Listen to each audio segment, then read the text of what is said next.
We lost the year before this year, and I guess the challenge was just believing that we could get to state and just working hard to get there.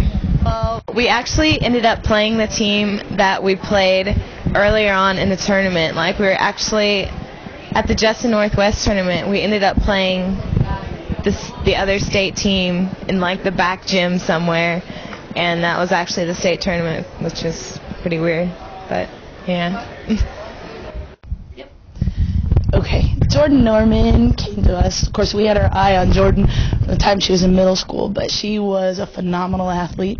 I don't think even she understood how good she was going to be as a player. I saw it right away, and was excited when she decided to excel, in the volleyball world.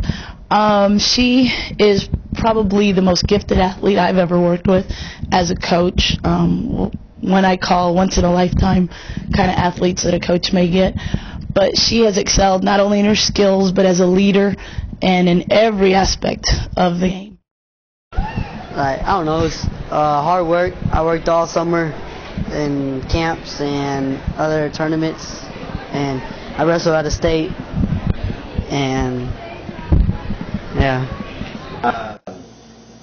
Actually, Jose Hernandez, we went down to the weight room one day, and Jose was working out with the football team, and I saw that he was a really small guy, and so I asked him if he'd ever wrestled before, and he hadn't.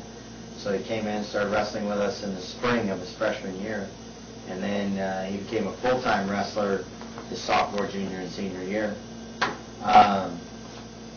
Coming in as a sophomore, he didn't know hardly any moves. He had never done the sport before, and so he was really behind on the skill aspect.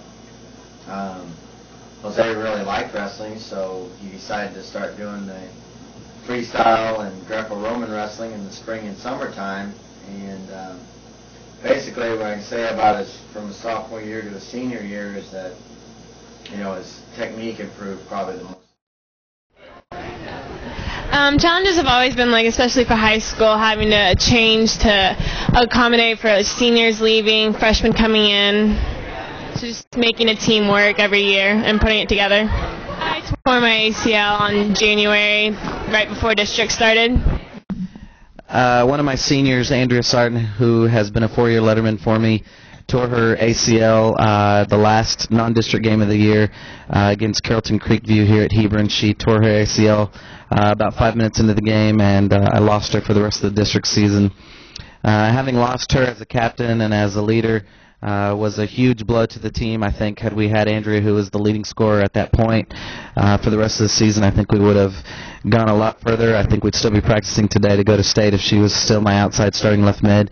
She brought a lot of depth and character to this team. She brought a great left foot that could shoot from about 25 yards out, and we sorely missed her once districts started. Andrea Sarton and her whole family who are moving to Oklahoma this year, we're definitely going to miss the Sartons.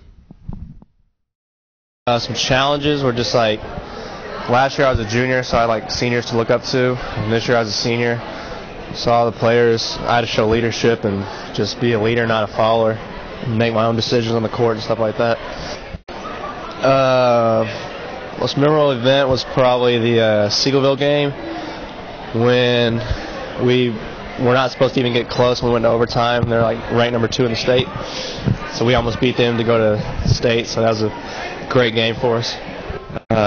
Tyler Nelson is a senior this year at Hebron. He wore number 31 on his jersey. Excellent player. He has really developed over the last 4 years being at Hebron and coming through the program. This year he is one of our team captains along with Reggie Rollins, and he really is deserving of that. Tyler works very hard in practice and spends lots of extra time working on his game, working on his athletic ability, and working on the different parts that you have to be a good basketball player. He's also very well-rounded, and he's very good in his academics, and we support that from Tyler as well. Tyler's a very good leader. He's the other kid. He's kind of a model of consistency. on the court. Tyler's one of those kids you can always count on to give you a great effort every game in and game out, and in practice as well. And that's one of the things that leaders do.